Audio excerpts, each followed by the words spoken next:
Alright, welcome everybody, and tonight we're talking Wasteland, the game that made me into the man I am today. By that I mean inquisitive, experimental, and mildly sadomasochistic. But yes, this is not the first game I ever played, but it is the first I ever played on PC, and it was so far apart from anything I'd played on console that it stuck indelibly in the memory. Like, tonight we'll be talking specifically about the two versions available today. The original classic, which is what you see in front of you, and it's almost identical to its 1998 release, and the remastered version, which came out last year. Now, they more or less play the same, but there are some significant differences I want to highlight, along with talking what makes the game so special to me. Now, what complicates it, as I was explaining before I hit record, the original plays in some kind of DOSBox thing, and frankly, it was a pain in the ass to try and stream it. So, we'll be looking at pre-recorded video I took earlier. For the remastered version, we'll be doing live gameplay, and for a side-by-side comparison, I played both games up to the same point, with basically the same parties. We'll occasionally be pausing the video as needed so I can explain things. So the classic version is basically just DOS emulation with some bare-bones features. Do note the original game technically did not let you start a new game without reinstalling, and it had just one save slot that was very, very easy to screw yourself with. It's the kind of game where if you saved on top of a store entrance, loaded from there and continued playing, that store entrance would not be accessible when you loaded. And jank is underselling it. Wasteland was fragile. It was also fairly complicated. Like, this... It's a little hard to explain, but it's almost like when you did stuff, you saved into map files. Yes, so yeah, one of the few changes in the classic version is a soundtrack, and they also handled the in-game paragraphs a little differently. Oh, let me adjust the video volume. Yeah, it's weird. I don't know why. Like DOSBox works fine, but games that use a kind of DOSBox shell to auto-launch, I don't know. I've had nothing but trouble with them. Like when I went back and played some of the Zork re-releases, it would zoom to take it would play in full screen, but when I recorded it, it would display a quarter of what, it would display what I saw on a quarter of the screen, and the rest of it would be filled with whatever was behind it, like a browser window or OBS. It was really weird. But anyway, yeah, as some of you might be familiar, it's this post-apocalyptic adventure game that's based around building a party of desert rangers. It's the predecessor to Fallout and shares a lot of the... It shares a lot of the basic gameplay, obviously in a much, much rougher form. Here we're seeing some of the combat, which is very dependent on position in kind of a janky way. Like, we're chasing this guy down with melee weapons, and he's continuously backpedaling. And it takes us a little bit before we actually... Yeah, here, we just switched ranged weapons. We're just shooting at him now. Yeah, it's kind of odd. I'm not sure exactly what the cause of it is. But anyway, yeah, at this point of the game, we're at a town called Quartz, which has been overrun by bandits, and there are random encounters in the street, which sort of encourages the use of the sewers to sort of get around. But I did a little exploit before starting the game where you can continuously generate new characters, run to the first town, sell their stuff, go back, generate new characters, return, sell stuff again, and buy some starting weapons that the enemy basically can't hurt you with. Or starting armor that the enemy basically can't hurt you with. Yes, exactly. Yeah, when stuff bugged out in Wasteland 2 and 3, it's following a long and storied tradition. Like, honestly, I think jank isn't even necessarily the right word for it. Wasteland was fragile. Like, it's not a case where stuff just didn't work, so much as they let you do stuff that doesn't work just because the interface is that broad. Like, you can theoretically use any one of your core attributes to try and solve the puzzle. It's a little like GURPS in that if you try to break through a door just using strength, you're kind of doing it at a penalty, but if you use a crowbar or an axe or something, you're much more likely to get it done.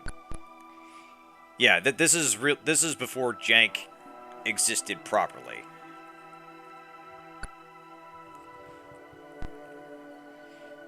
So anyway, yeah, we're just doing some light exploring here, showing basically what gameplay looks like and what the interface looks like. If I recall right, it actually, when you saved, it effectively wrote to the map file. And if you wanted to restart the game, you basically had to pull the files fresh from the game disk. It was really, really weird. But anyway, like I said, the town has been overrun by bandits, and now we're trying to get information.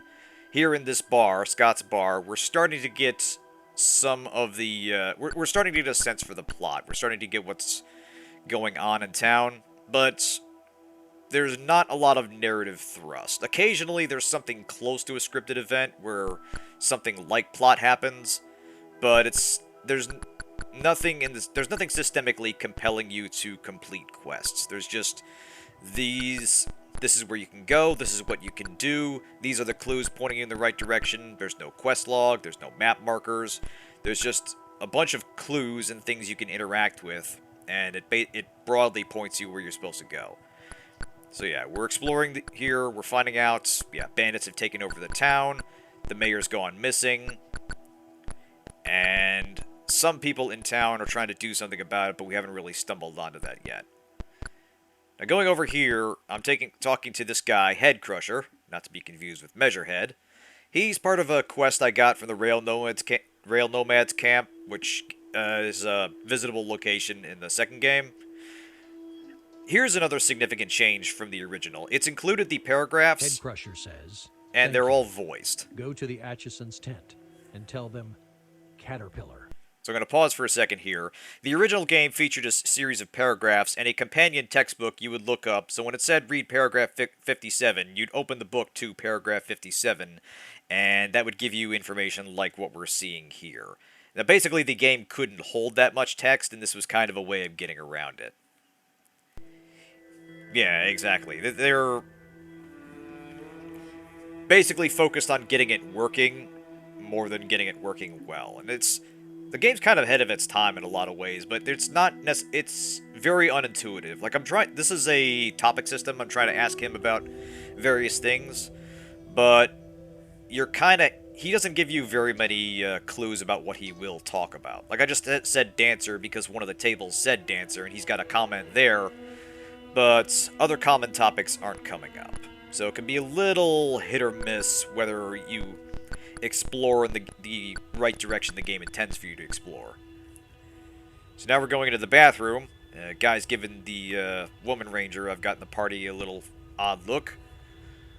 But someone's in trouble here. Rangers go where there's trouble. Sometimes we cause the trouble. But here we finish it. So yeah, some thug was hassling this guy, and this is a better example of the topic system because he responds to when you talk to him, he'll give you some clues about what he'll talk about. Like I'm asking about mayor, gang, and he's telling us a little bit more about the situation and where we can find them and where the gangs hold up. They've occupied the courthouse. They've got a hideout nearby. Yeah, if you ask him a question he doesn't have an answer to, he says, have you heard about Ungley's gang at the courthouse? Talk to the Riddler at the north of the bar. So, those are some fairly obvious topics that he will respond to. So it's a little hit or miss. Sometimes the game is good about signposting what it wants you to do next. Sometimes you sort of have to stumble around till stuff happens.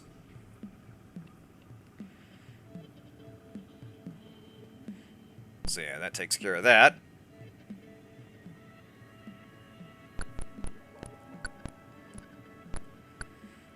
The women's restroom is a little better guarded than the men's room, so we'll have to separate out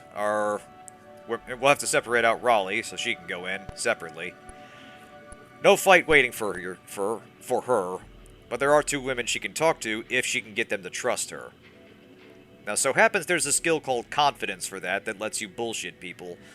But if you don't have that, like I said, you can use the raw attributes as well. And here we're going to try to use charisma to convince them we're here to help. The first attempt doesn't really work. She's not really much of a speech build. But the second attempt pays off. Let's see what they have to say. Everyone is worried about Mayor Pedros, but others are held hostage too. Felicia Pedros, his wife, is our friend. We think she's been moved to the outlaw hideout. We hope you'll try to rescue her. And remember what Ellen said when you go to the Stagecoach Inn. They smile. All right. So I got another clue. There's someone we can go to for help, and the next look at the plot would take us to the Stagecoach Inn, also in town. So it looks like a lot of signs are pointing to the barmaid Ellen here, and also to this Riddler. We're going to talk to him first. So let's see what he's got to say. So yeah, old man wants a drink, and if we answer some riddles, he'll give us a little clue. Often eat at breakfast, sometimes at lunch, usually drunk at dinner. Toast, obviously.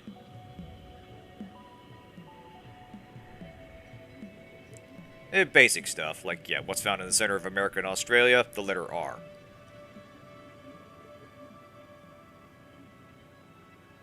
Some of the puzzles get a little more involved. Like this one, in the 8 letters, how do you compliment the barmaid? He's asking for something that was carved onto a table, which is, you are a B-U-T-L-N. You're a beauty, Ellen.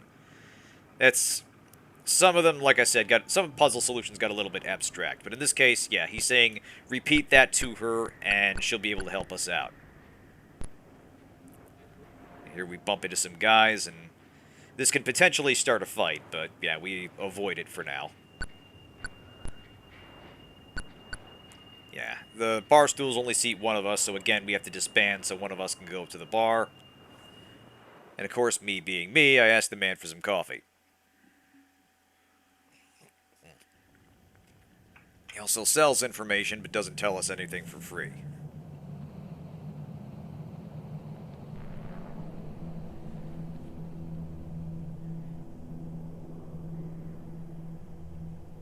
Yeah, this is another way of getting some of the same information.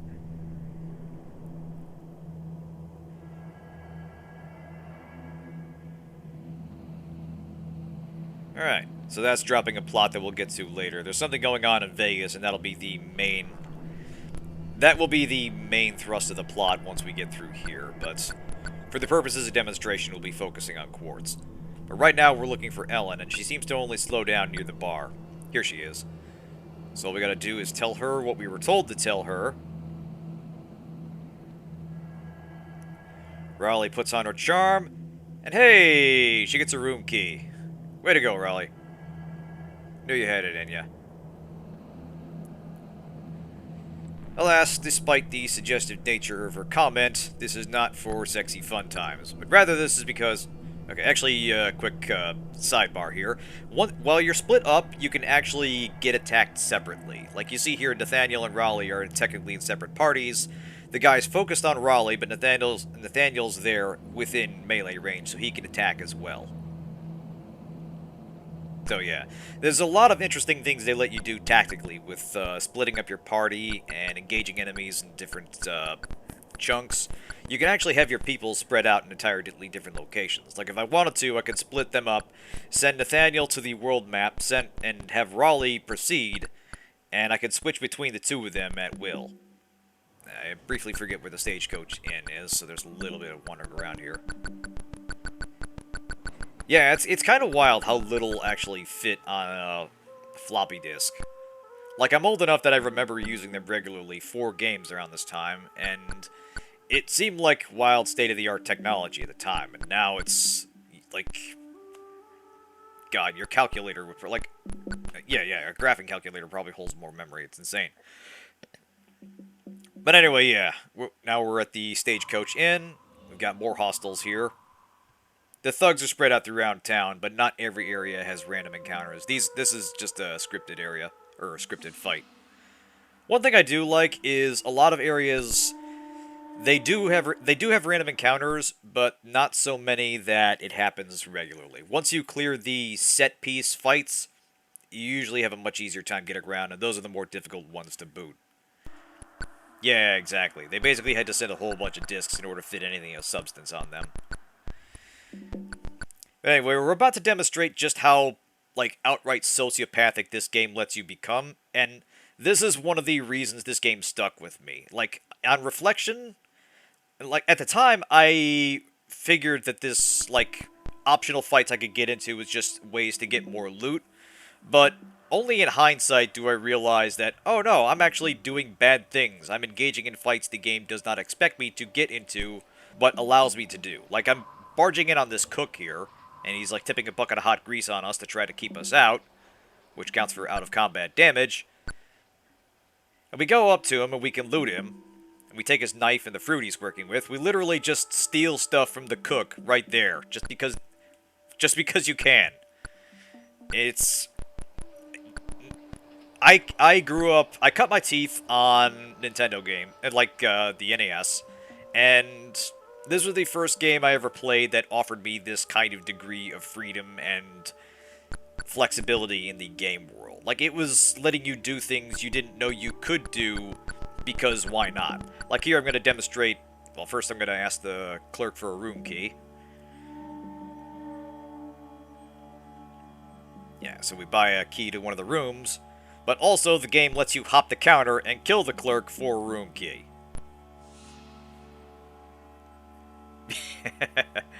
Yeah, that's actually kind of insane.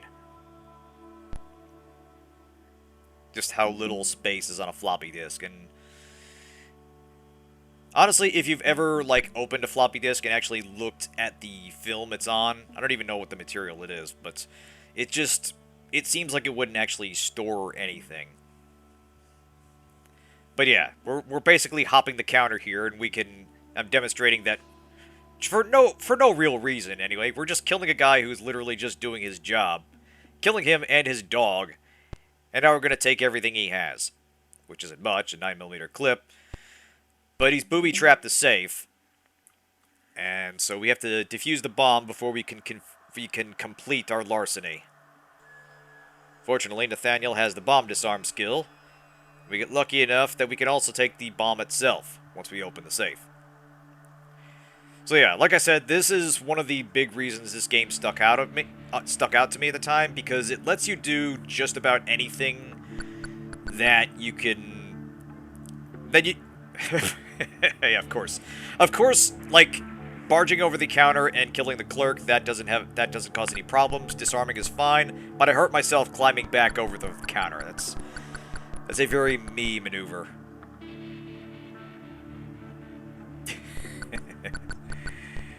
Yeah, it's... Old technology is fascinating like that. Just... This stuff is in living memory, and it's ancient. And it's weird to...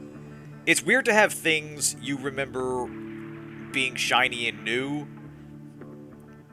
that are now 30 years old, and basically they belong in a museum. So yeah, now we're breaking into other rooms because we're the protagonists, but we're going full villain route in this one. And we broke into a room that a bunch of homeless people are squatting in, and they're attacking us. Now, this isn't just for me demonstrating this game's moral peculiarity. I sped up the text so we can quickly get through here. There's actually a reason you might want to talk to the guy in the corner, and the game does let you do that. But yeah, because we're armored, these guys basically can't do anything to us. So it's easy experience. And there are reasons you might want to search the room. Some of them actually have stuff in them. But yeah, this guy has some stuff to tell us about as well. It takes a little bit of guessing, but if we ask about things we've heard about before, eventually we get him talking about some relevant topics. Yeah, we ask about the gang, he talks about the mayor, the courthouse, and eventually we find out there's a secret passage to the courthouse through housekeeping. So, the stagecoach isn't just to find Ellen's sister. The stagecoach also connects to the courthouse and provides us an alternate way in. Anyway, I zipped ahead because the rest of it is just me looting the other rooms and getting into fights with the various occupants. Yeah, I never actually played with anything that came out on a cassette tape, but I'm broadly familiar with them, and yeah, it's fascinating looking back on that technology now and realizing just how much was involved in getting these things working, and it seemed state-of-the-art at the time. But anyway, I'm demonstrating how you heal in this game, because other than going to a doctor's office and paying for every point of constitution, the only thing you can do is pass time, and the quickest way to do that is to go back to the world map and wait. And if you wait in the desert, there are no random encounters, but you need a canteen to do that. So this is absolutely insane, but practical way to fully heal yourself in a matter of seconds, just by going outside, going to the nearest desert, and then going back to where you were. So yeah, we're topped off and we're good to go. There is a first aid and surgery skill in here, but that's only for healing your characters if they get seriously wounded. And at that point, they will eventually die if they're untreated. But as you'll see when we get to some one of the more involved fights, if you take just enough damage, you fall unconscious, but you don't necessarily get seriously wounded. Anyway, we're at room 18 now, where Ellen's sister Lori is waiting for us, and I'm about to demonstrate an interesting branch. When I get to Remastered, I'll be doing this a little bit differently, but the game tracks if you use the key on the door versus if you used one of your skills to get in. We're going to force our way in and show the difference in reaction. Suffice to say, it's going to be quite a bit more hostile. So yeah. Oh, really? I didn't know that. It's actually kind of fascinating.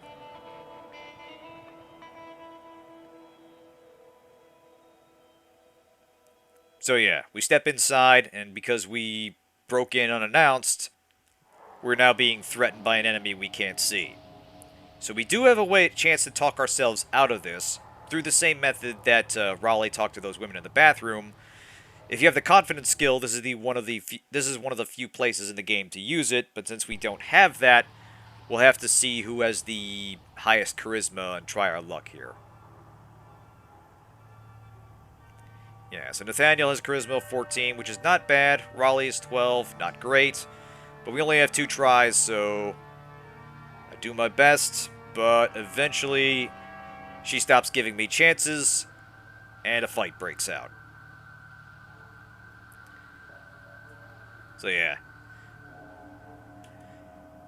So we can't actually see where she is right now, but she's opening fire on us. So we switch back. Yeah, here we go. We switch back to rifles. She's somewhere inside. And I mean, the moral thing would be to run away, but I've looted all the other rooms. Why would I let that stop me? There she is.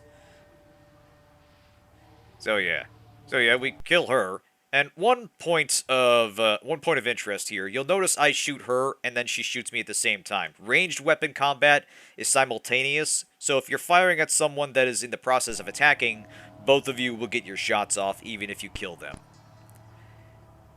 But anyway, yeah, we kill Lori, and turns out she was in a wheelchair. We literally just shot a woman in a wheelchair who was part of the resistance trying to fight back against the gang. Yes, we are extremely qualified to be the heroes of this game. Oh, man. Like I said, try to imagine me playing this when I'm like 10 years old and I really don't have a lot of concept of narrative or story structure in video games, or really the ethics of dealing with people in a setting like this. I'm just thinking, hey, I can get loot this way, and down the dark path we go. Exactly. So yeah, I'm trying to remember where the courthouse is. That's our next destination. I'll jump ahead a little bit here. Here we go. Okay, yeah, so now we're in the courthouse. There's a chance to bluff your way past them if you've been looking around. There's another hideout you can raid and get information from first, and that gives you clues to get in here. Similarly, there's clues in here that can get you into the other hideout, posing as a member of the gang. We don't know that, so I give the logical response, saying, okay, yeah, the boss sent me. What's the word? I have no idea, so yeah. They don't take that very well, and a fight breaks out. Right. This is actually a fairly difficult fight, and I survive thanks to my armor, but as we go, they'll start doing scratch damage on us and wearing us down, and you'll see one of the jankier aspects of combat, which is, if you get knocked unconscious but not seriously injured, you'll eventually regain consciousness, and even if your entire party is knocked out, basically nothing will happen to them until the first party member regains consciousness. We jump ahead, yeah. Yeah, this is an 80s as fuck game. Like, it's... The apocalypse happened, I believe, in 1998, but they designed this in the late 80s, so it's basically trying to imagine what that would look like. It's basically trying to imagine a decade ahead of time, and culture is just time-locked to what was cool in the 1980s. Yeah, exactly. So yeah, other than the soundtrack and the paragraphs, there's not a lot different from the original. Obviously, the portraits are rendered in better definition, but all these systems work basically identically to how the game originally ran. So yeah, the way it handles its combat, the way it handles your inventory, the way everything looks, it's pretty much the way it looked back in 1988. And yeah, here's what I was talking about. These guys are repeatedly knocking us out, but because they're not delivering a lethal blow, we just keep waking up and we eventually wear them down. Now, at some point, I try backing off so I can heal up and then go back in with full health, but it proves untenable, and we basically just commit to wearing them down. Now, if you have a gun with ammo in it, you'll always get a shot off, even if they hit you, for the same reason I talked about earlier, where ranged fire always happens simultaneously, but melee combatants have to survive to the end of the round before their attacks hit. Basically, guns will always go first. And that makes things a problem as we run out of ammo. Yeah, so now Nate and Raleigh are going to be punching them with empty guns, but eventually it gets the job done. Interesting side note, melee combat actually gives you double the experience for whatever you kill, so there is a valid reason to give people good melee weapons and have someone specialize in that. I cut another trip to the desert to heal there. And yeah, because we barged in guns blazing and alerted basically everyone in the building, now everybody's been alerted, and there's going to be a lot more encounters. I don't know if it actually ups the encounter rate, but there are definitely more enemies to deal with as you go. So there are probably more fixed placement enemies that depend on whether you went in loud or not. Although, amusingly, even if you give the right name, you still have random encounters to deal with. Like I said, they didn't quite have the systems in place for what they wanted to do, but they were trying something ambitious, and the more I played the game, the more fascinated I was by it. Like here, yeah, I'm using TNT to blow open a door. Like, how often did that come up in video games in 1988, where you could just blow open a locked door rather than having to have a key or pick a lock or something? Hey, Kirby!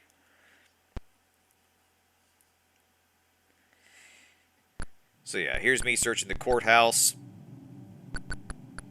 Trying to remember... The main objective here is to find and rescue the mayor, who I believe is on the 3rd floor, but there are things we can do along the way. Yeah, that there's... I would be fascinated in... You study the torn piece of paper in your hand. Originally written in red ink, the text is turned into large fuzzy blotches of pink. Though mostly unreadable, you make out the word Muerti, followed by hideout, Thanatos. But Thanatos has been scratched out. Yes, I'm sure that's how it's pronounced. It. There are some glitches in how it presents the paragraphs, and occasionally you'll see something that doesn't quite, like he'll read the line a little bit differently than how it's presented. But on the whole, the narration's actually not bad, and the paragraph system worked well enough for the time to sort of convey a much deeper story than what was present in the game. And obviously I didn't appreciate this at age 10, but it's the case where the more I played it over the years, the more I found that I liked.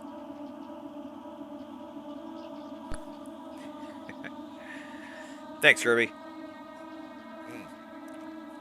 You know, you're right, yeah. Rogue was probably the first example of a game that let you do things like that. It was probably the most sophisticated thing at the time. I kind of regret That it was. I kind of regret that it was a little bit before my time. Unfortunately, I didn't really get. I never really tried it until much later, and I still don't have a lot of experience with roguelikes in general. But anyway, yeah. Here's another instance where the skills we have start to inform the actions we can take.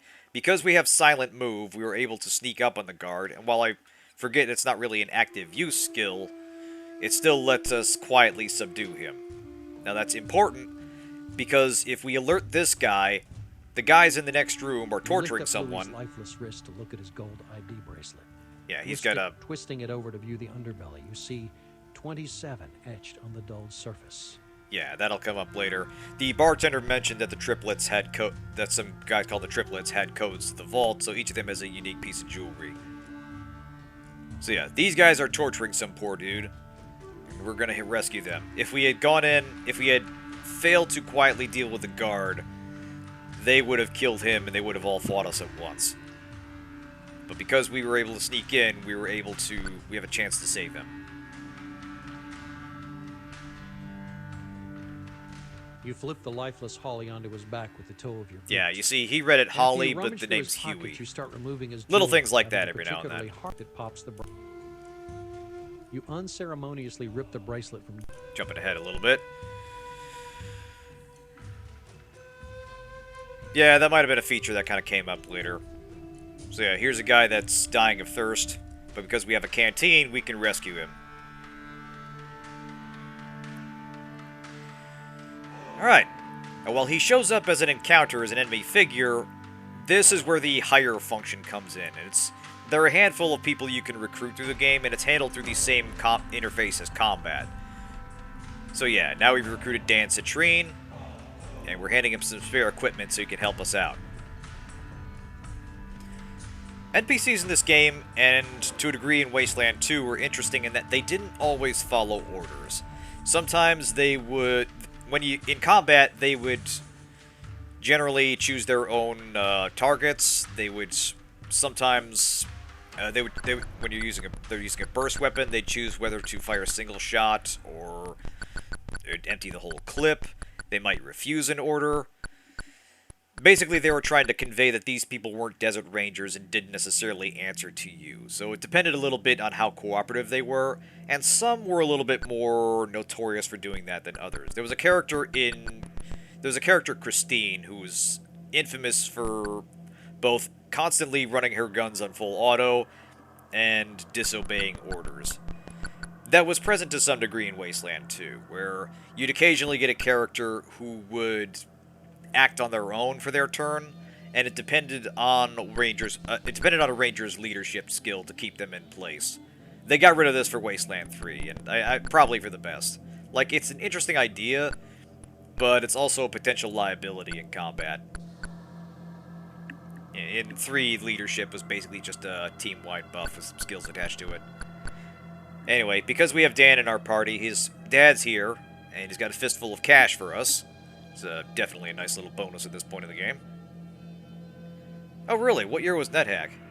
That I never actually played at all.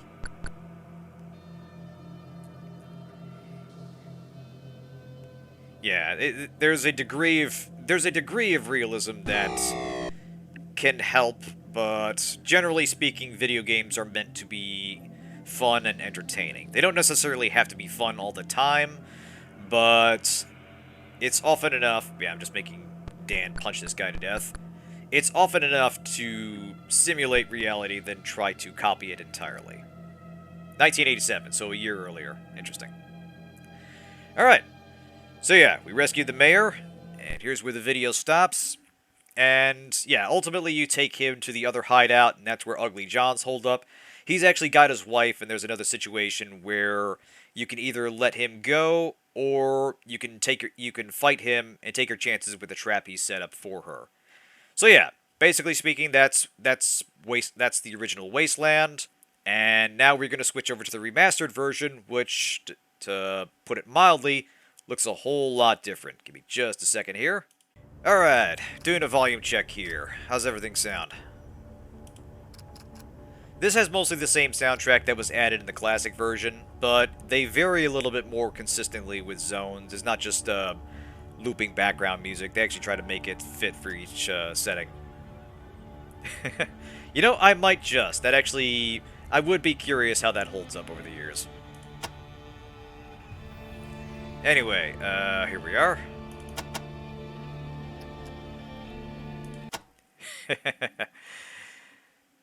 You know what? Like I said, the older you get, the more I realize you have to sort of make your awkwardness a part of yourself. You sort of have to accept that, and I think that's what dad jokes are all about. That's accepting that there's a part of you that takes after your parents, whether you like it or not, and you can either own it or you can run from it. But anyway, yes, this is the Wasteland. This is Wasteland Remastered. And as you can see, it's got more of a game board design. It specifically makes you look like a kind of a game piece, even though you are slightly animated. You can actually see the equipment we're wearing, or carrying. Most of these same systems are in place. They just sort of given everything kind of a more modern wrapper to it. Like we actually have a journal now with a quest log. And the paragraphs are actually tracked in here. On the one hand, it's nice because you can reference something you heard before, and they're all voiced by the same way, by the same actor. You've come upon the rail nomads' camp. Ornery-looking longhorn cattle wander. Yeah, and there are little cutscenes when you go into a new area that kind of do a better job threading the story through. Yeah, it makes it look like kind of a tabletop thing, and they've got this little transition thing that's kind of fun. So yeah, the maps are actually very nicely detailed. It's sometimes detrimental, like this is an entrance, and it's less obvious at a glance than it was in the original. But they do a better job. They... Oh, we got a fight here. So yeah, that's over quick. Yeah, the game still potentially moves at a breakneck pace depending on how quickly you tap through things. Like, you can just breeze through fights before even knowing who did things. Like, if you slow things down, it'll animate specific actions and specific weapon effects and such. It'll more carefully track who's doing what. But I've got the text turned all the way up, so fights are generally resolved in seconds. Yeah, they actually have little appropriate markers for the creatures you encounter now. Like, you'll see little rats and wolves and gang members and such. It feels like you're moving around in a game board. It's cute. So yeah, now we're going into Scott's bar. And our journal got updated. Yeah, town of Court's been taken over by a ruthless gang. What are the Desert Rangers going to do about it? I know. Kill everyone. So yeah, this creates more of a typical Fallout-y atmosphere.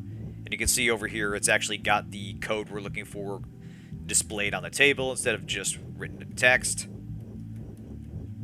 There's like some nice ambient music going on. It's kind of muted.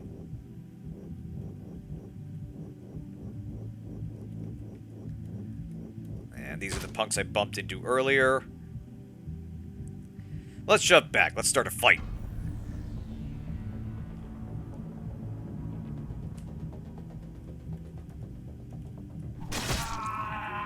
Your fashion is a couple decades out of date, fella.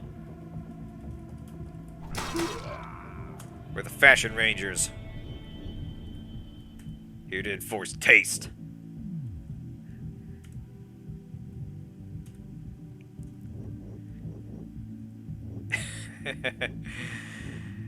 Yeah, it's...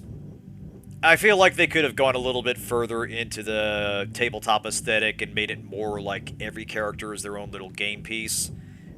The characters you fight obviously get theirs, but yeah, it's kind of a mix of styles between a typical top-down role-playing game and something a little more niche. But anyway, yeah, here's Head Crusher. And we'll give him the Visa card we were given. Head Crusher says, "Thank you. Go to the Atchison's tent and tell them Caterpillar."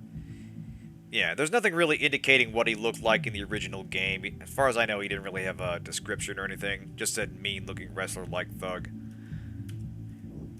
But there are little cutscenes when you do stuff, and game does a, broadly speaking, better job of giving you a goal and expecting you to or helping you stick to it. Anyway, yeah, we go in here, we'll deal with this guy. Yeet! We'll hang on to that. Alright. It does take a little bit of getting used to if you are coming fresh from the original. The hotkeys are a little bit different, and the way you move around isn't quite... It uses a different set of keys. So, going from one to the other, you feel the difference a little more starkly, but... Oop. Here we go. There we go. Give me that key. He's based on a role-playing character I made. He's kind of a more technically oriented guy. He's good with bomb disarming and lockpicking and general technical stuff. I actually created him and built him in the third Wasteland game and kind of backported him to the other ones since then. Ever since then, it's kind of been my go-to name for your general nerdlinger character. Okay, I got a little sidetracked here, but, right, stagecoach is this way. Oh.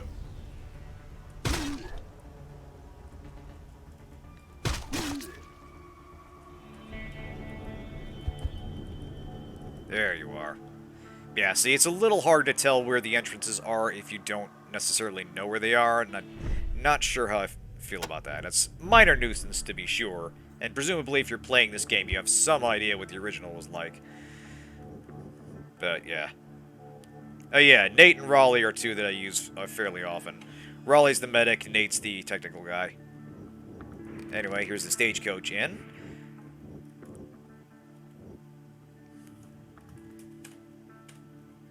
Unlike before, we are not going to hop the counter and kill the guy. Fun as that is, this will be a slightly more moral playthrough. Yep.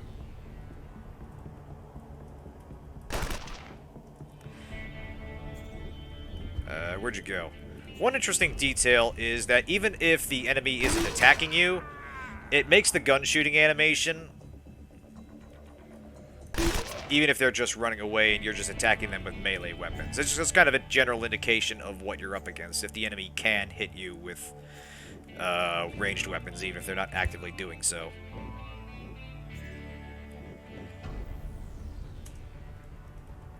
Oop.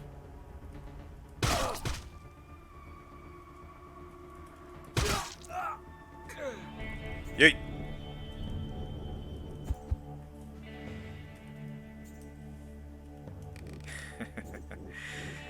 Moral in air quotes, I assure you.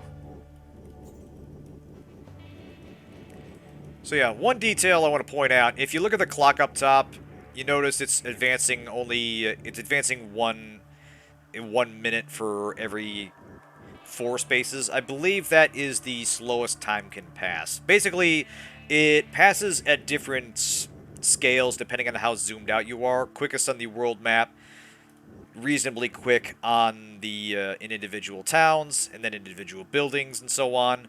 So theoretically, like I said, if I wanted to, I could disband Raleigh or Nate, send them out to the desert, have them wait for a while, then switch back to the other character, and that time would have passed, and that same amount of time would have passed, and they would have healed up or something.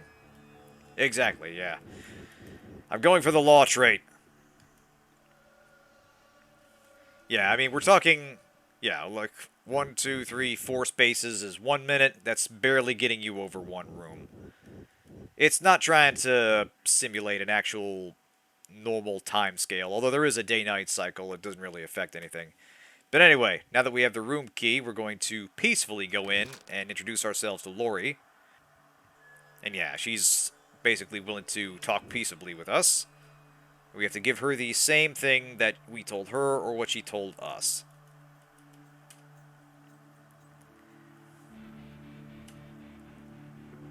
Yeah, hostages are on the 3rd floor of the courthouse. Back stairway goes up from the 1st floor.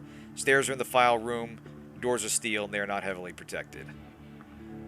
We learned the password into the courthouse is Muerte. So this would let us get in through the front door if we wanted to, or we could use the side entrance that they just gave us. So yeah, this is actually a pretty good pile of loot that's not accessible if you fight her. So some manglers, which are a kind of cheap rocket launcher, grenades, 9mm clips, pistols. All we need to arm someone once we get them. So once we actually bust Dan and the mayor out, we'll be able to give them some weapons that can actually help us fight. So yeah, take those. Nate will give you the grenades. Each of you takes a mangler. Yep. Looks like he's full up.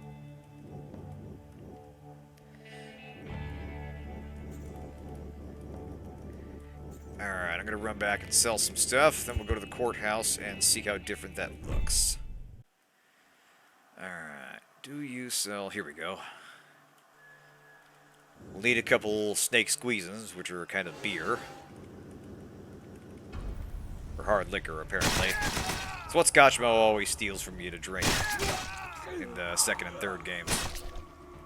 Come on, finish him off. There we go.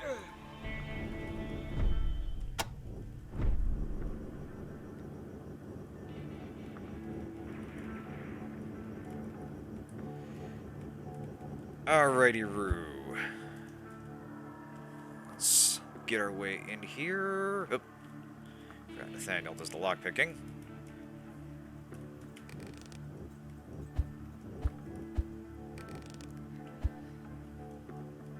Yeah. So we'll need to ply these gentlemen with some spirits. Sometimes the game lets you just fight people when they're in their way, and sometimes they're a non-targetable NPC, and you have to either do what they want or get around them somehow.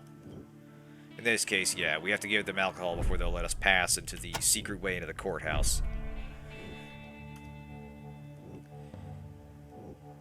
Alright, we're gonna switch to ranged weapons here.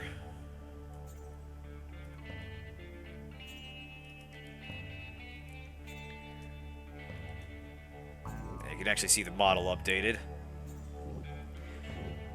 Now, I kind of like the court section in general just because of the flexibility it gives you. Like you see here, we got vines going up. You can go out into the hallway and fight your way past the guards, climb the stairs and such, or you can use your climbing skill and go up to the floors up here. So, thing is, we have to then break through one of the glass walls, which is why we got us an axe. Yeah!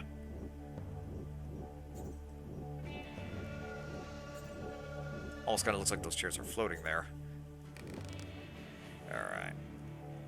So now that we've discreetly gotten in, let's try and surprise this guy here. Damn it. I'm gonna... Damn it, yeah. Now that we've alerted them, they're gonna call everybody in, and we've got a big, messy fight on our hands.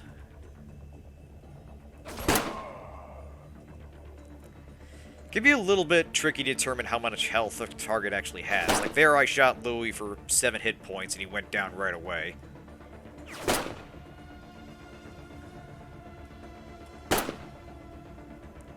But I'll take that. You lift up Louis's lifeless wrist to look at... Yeah. That's cutscene getting in the way because I killed one of the brothers and got their jewelry.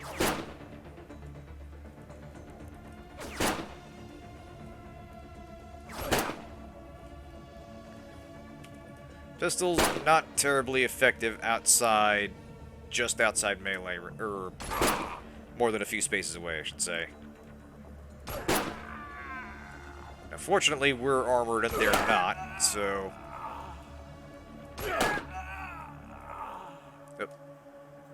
We can easily dispatch these guys. It's not until we get to Ugly's hideout that things get a little dicier.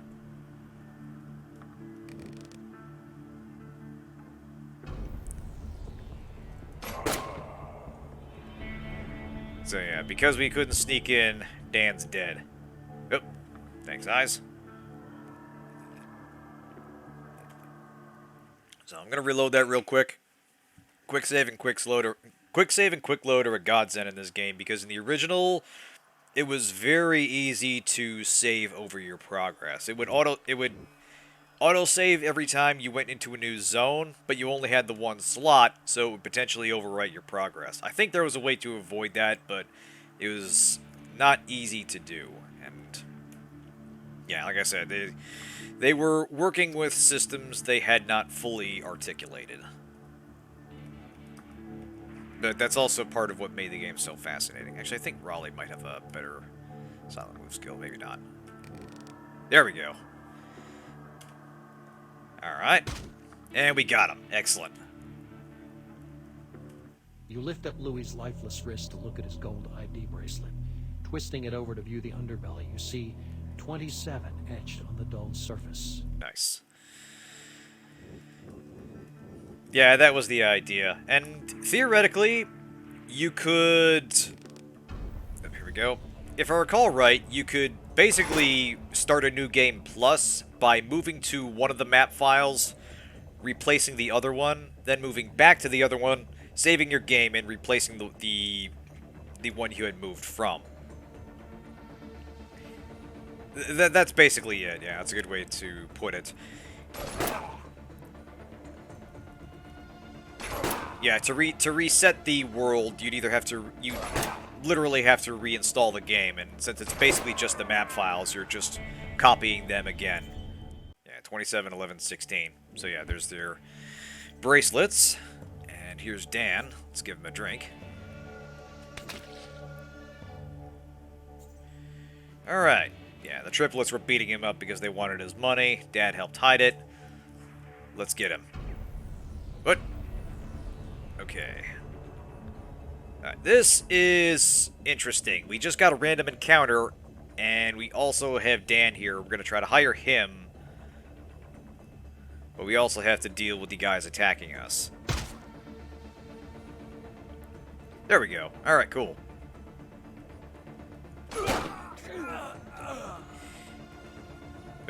Oh, my weapon jammed.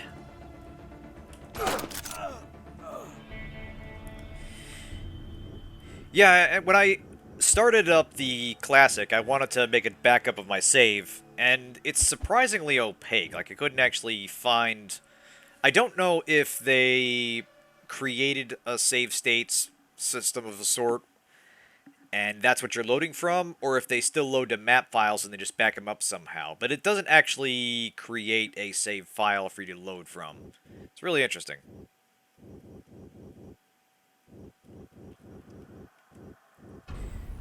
So yeah, those guys think we're taking Dan back to his cell, but we still have random encounters to deal with. And actually, let me hand some stuff to Dan so he can help a little bit. It'd be a little bit hard to make sure you're passing what you think you're passing unless you're keeping an eye on what you're actually typing. And there is a mouse interface, and surprisingly, it's like the mouse interface in the original game. You sort of move around with the mouse click and such. A little bit more reliable with clicking on stuff. Oh, here we go.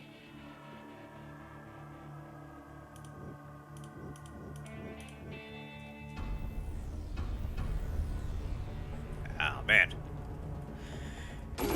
Ah, damn, we got trouble.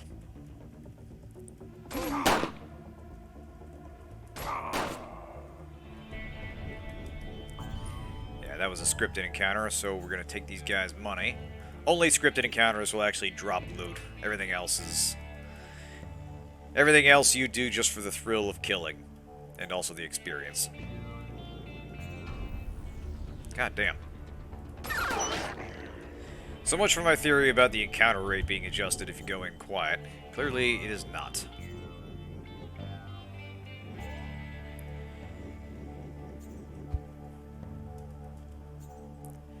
Alright, 9.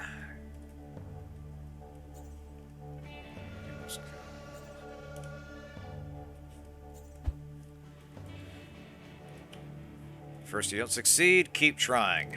There we go. It can be a little opaque what the skill requirements are for opening a certain thing, and also how close you are to actually leveling the skill. it's kind of random when it triggers. There are ways to train up your skills outside of leveling. In fact, that's how most of your skills are going to be leveled up. Usually these skill points you get from leveling are just to acquire new skills. Hey, alright. Give us that money. Password into the courthouse of Muerte. Yeah, so they keep track of your passwords and such in your journal, which is definitely a nice touch.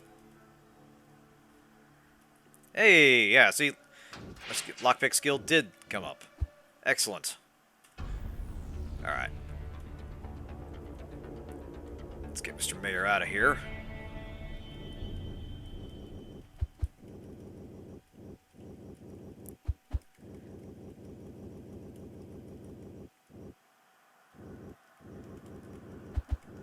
Easy does it.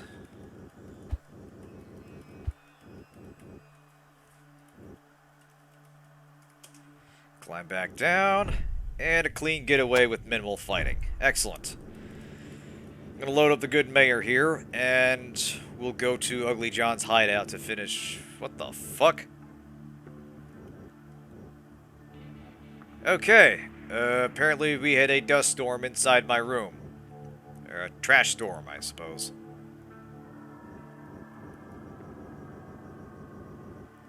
Something way more complicated you can't otherwise make the game.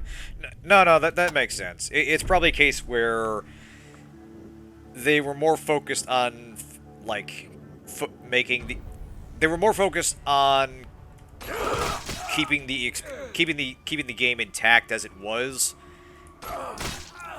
than on necessarily updating the underlying systems. Yeah, exactly. Now we have ghosts. One interesting side note, weapons that use the same ammunition will use the same clips, or magazines, even though they have different capacities. Like the M19 rifle and the M17 carbine use the same clip, but one holds 10 rounds and the other holds 8. So yeah, we're talking some very simplistic inventory. It's simultaneously sophisticated in that there's a lot of things you can use, and a lot of things you can just wield as a weapon you think you otherwise wouldn't. But also, the way it handles them is... They're clearly working within certain limitations, basically. They're trying to save on space. Alright, so we had a clue earlier for where Ugly's hideout is.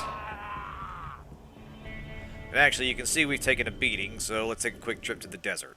But first... we'll want to make sure everyone has a canteen, otherwise they'll take damage from the desert. Yeah, it doesn't appear that there's any item stacking at all. There's a fixed inventory limits of about... I think it's 30. And whether you fill it up with ammunition, or weapons, or servo motors, or anything else you can pick up, if you hit 30 items, you're done. So I get the feeling most of the game's limitations are based on the number of entries they could create in the system. So yeah, actually, this is a camp button which rapidly passes time and helps us restore. There we are.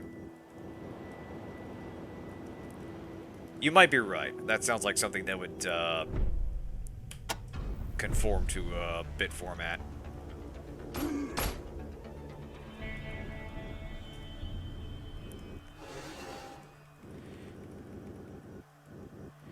Alright.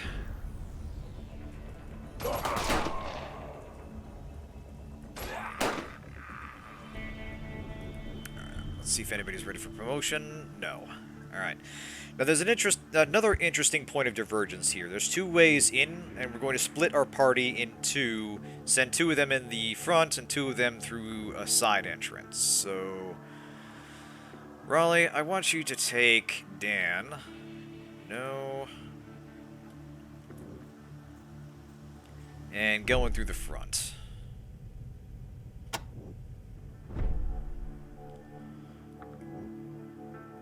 So yeah, we learned from the courthouse the password is kaput. And now we can explore at our leisure.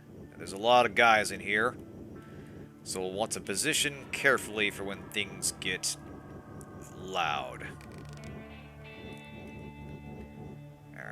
Specifically, we're looking for over here because we found out elsewhere that a guy named Ace is being held here. So... Yep. No. Yeah, it gets a little bit of a kludge when you're fighting in different maps entirely. So you want to be careful you're not engaging anybody that you don't want to. Dang, there's a lot of guys out here. Okay. Now we're ready to do this. So...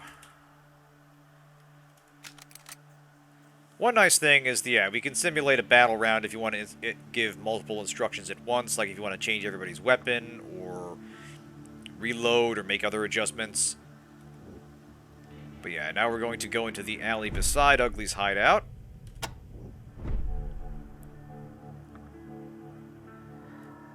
And we got some bad guys in here, so we're going to attack them.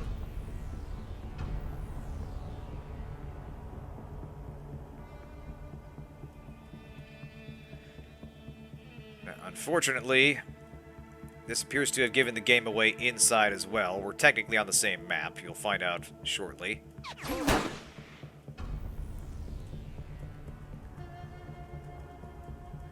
And you'll note that I'm giving specific targeting orders for Raleigh and Nathaniel, but not for Dan and the mayor. It can be a bit much to keep track of where you are. Like if you hit map, you'll see where every enemy is in the room. Let's run up here because I don't think I'm actually hitting them. Raleigh, I want you to attack. Dan, you load.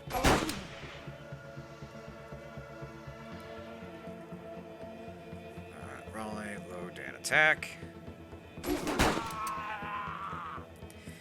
Yeah, it's a pretty... Oh, time to drink. Thank you, Kirby.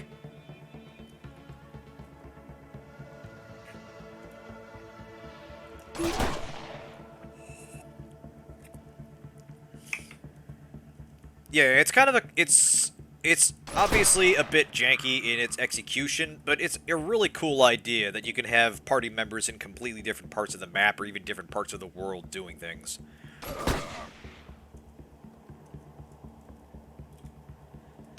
This was actually a notable absence in the second game. Like, one of the first dilemmas you encounter in Wasteland 2 is 2 different locations are under attack, and you can only respond to one of them.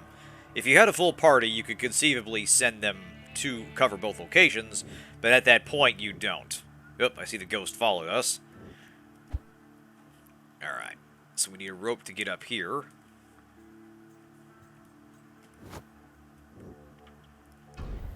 Alright, now we're on the roof of the building.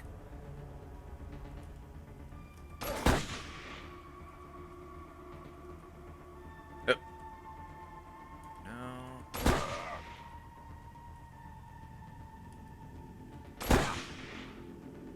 Am I actually hitting these guys? Oh. Mayor needs to reload. Good news is it doesn't necessarily need the numbered hotkeys. You can also say A for attack, and that's a little more intuitive for a shortcut. Alright, here we go. Alright. Dan, grab the 45 clips.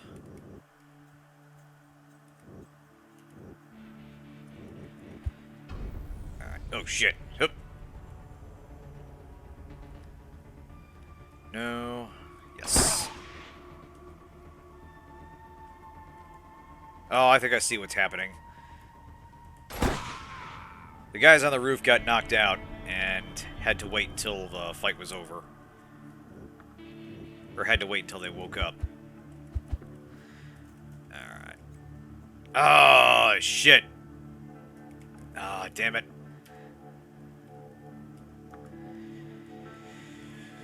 Nate's our locksmith, Andy has the TNT. Shit. Okay. Raleigh, can you break it down with an axe?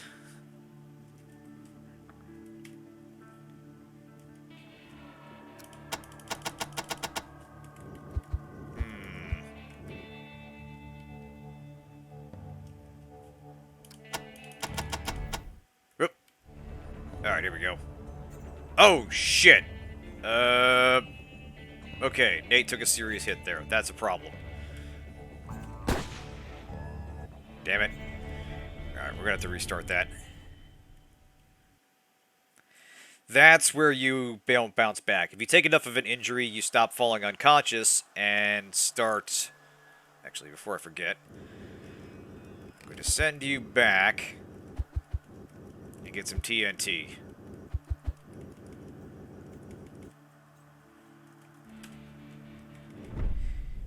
Yeah, if you take a serious injury, that's when you actually need the medic skill or a visit to the doctor. Yeah, it was a little selective about that. There were some areas that were considered within, like, the same rough location or that you could pass, and occasionally it would force you to gather your party before you could venture forth, and it was not always clear when that was. Yep. I could hear it in the voice, too. It's a very iconic statement. Alright, good. Oop.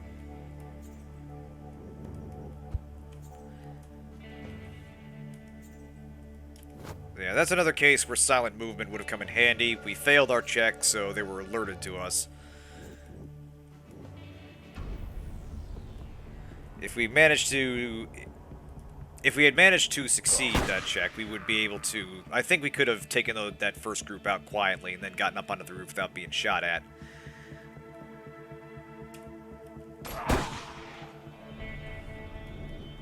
Alright.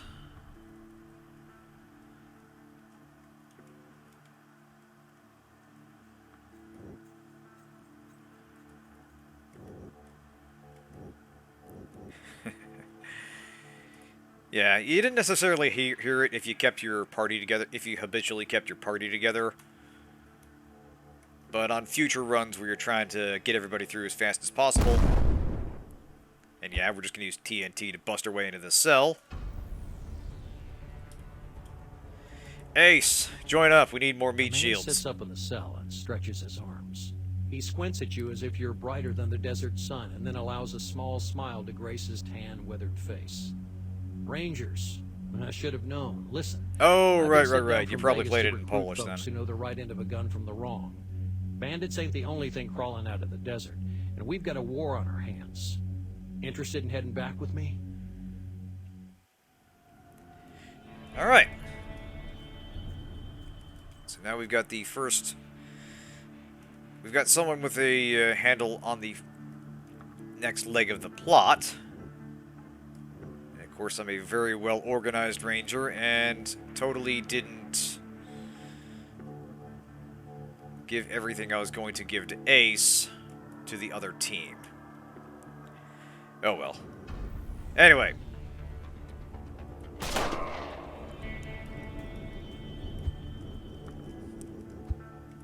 So yeah, from here...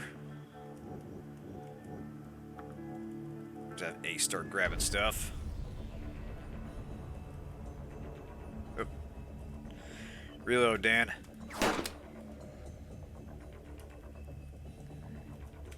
Raleigh, reload. Oh, dude, you're right in front of me.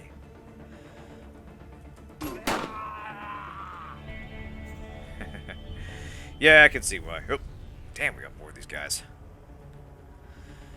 Whole lot of these dudes in here. Where's he at?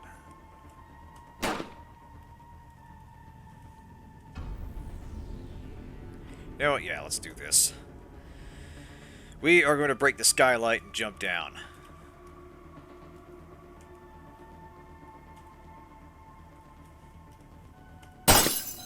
Nice. So yeah, we surprise a whole room full of dudes. Now we're gonna go hardcore on them. Explosive tactical entry.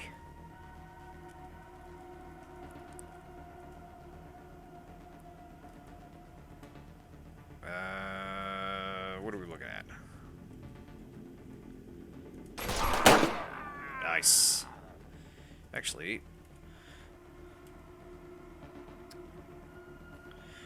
Nate, how about you switch to something a little more fun?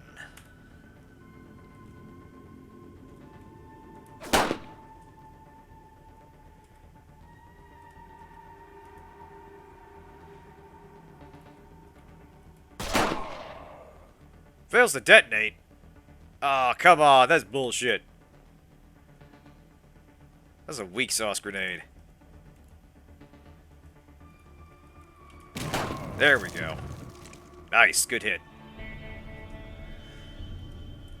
Kind of a waste there. Grenades are best saved for groups of dudes. And unlike items, those can stack. But they can get a pesky enemy out of your face real quick.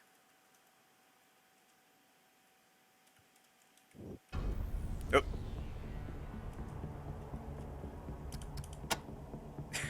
Yeah, exactly. Jumping down, not exactly advisable without cyber legs. In this case, however, it does work without a hitch. Alright, we'll have Raleigh start moving back. So yeah, the system definitely takes a certain patience to get to it. Like, of the two, I would probably recommend this to someone that was curious about it and wanted to give it a try, but the old systems are intact enough that it still takes a degree of acceptance for what it is and what it can't be. Because there is a fascinating role-playing experience when you get down to it. It obviously is the precursor to Fallout and informed a lot of the world and gameplay systems. But it's also very... It is visibly dated, and there's not a lot that... There's only so much you can do without changing the actual game.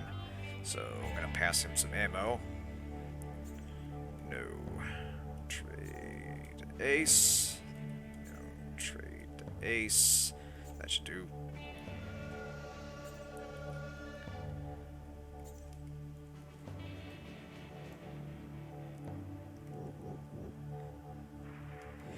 Yeah, the big thing, obviously, is the UI improvements are substantial. Just being able to hold a lot more text on the screen at once is huge. If you wanted to go for a pure experience, obviously, that's the original is there for a reason.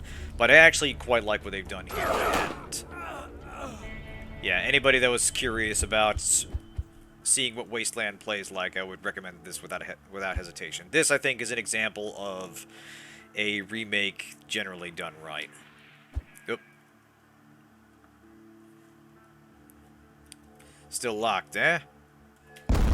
How you like it now? Fuck you! Alright. Let's load up, because Ugly is right behind that door. Yeah, you can see there he's got the mayor's wife, Felicia, tied up and... Or their dangerous-looking explosive ready for us. Yeah, this is one of the few cases of a party member having an interaction outside of recruitment. Yeah, he recognizes his wife, but systemically you can make him actually fight her. Like I said, there's a lot of morally peculiar stuff the game lets you do. Some of it is just the systems aren't in place to recognize what you're trying to do, and others it's just freeform enough that, yeah, if you wanted to hop the counter and shoot the clerk, you absolutely could.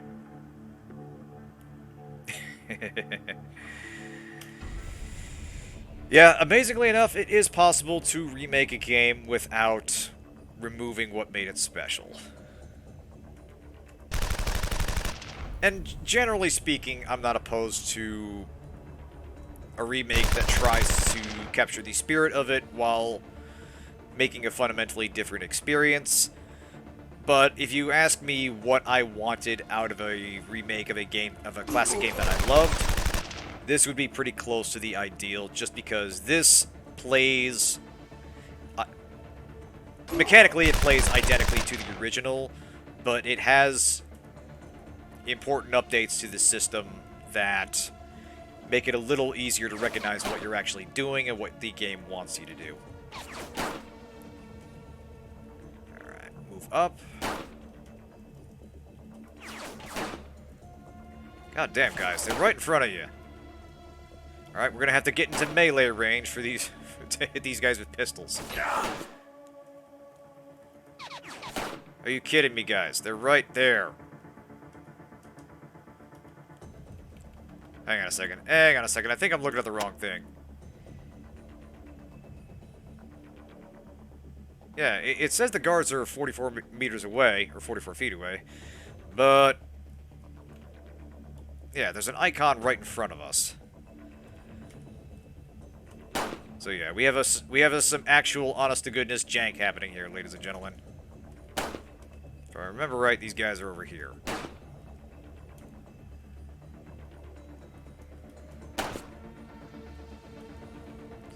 Alright, I think this is close enough. Alright, attack, attack, attack, load, attack. Alright, now we're starting to hit it. That's better.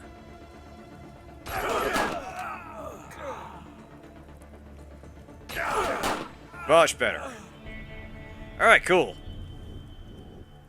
Oh, I see. It didn't count Ugly as dead until we finished him off. Or until we finished off his guards.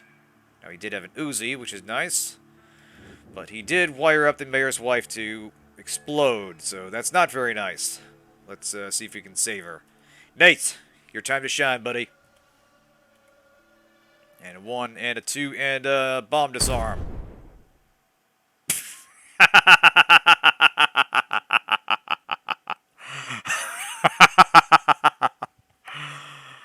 Oh, Nate. You blew it, man. You know what? We're calling it there. I'm not redoing that. That's, that's the only possible way this night could end. Yeah, so, that's Wasteland Remastered, folks. It's, like I said, it's about as close to an ideal updating of the core gameplay of Wasteland as I can imagine without actually changing it. I really like the presentation of it, the way they actually designed the rooms to... The way they design the rooms matches how the text originally described it, and... yeah, there's a lot of little touches here I like, but the core experience is intact, and it takes a lot of getting used to. There's still a lot of instances where this game will punish you if you're not building a balanced party, if you wander around in the desert and like aren't prepared for like dehydration or radiation hazards and such. But yeah, it's a hardcore experience, but that's part of why I love it. And the remaster, it's about as good a modern... I'm tripping over my own tongue here. But yeah, it's about as good a redux of the concept as I could imagine. So yeah, I'm very glad that this got made. I was actually surprised when it first came out. I actually thought, oh, didn't they re-release that back when the second Wasteland game came out? But yeah, it's a neat little side project, and I'm glad to see that it's got the attention I think it deserves. But anyway, yeah, thanks for tuning in. Obviously, next week we'll be back to Deus Ex. Not sure what I'll be doing next Sunday for the Spotlight. But Tuesday, as I said at the end of the stream last night, Eyes and I will be playing a couple rounds of co-op Synthetic in place of Disco Elysium. We'll get back to that the following week. So feel free to tune in. Until then, thanks for coming, everyone, and see you next time.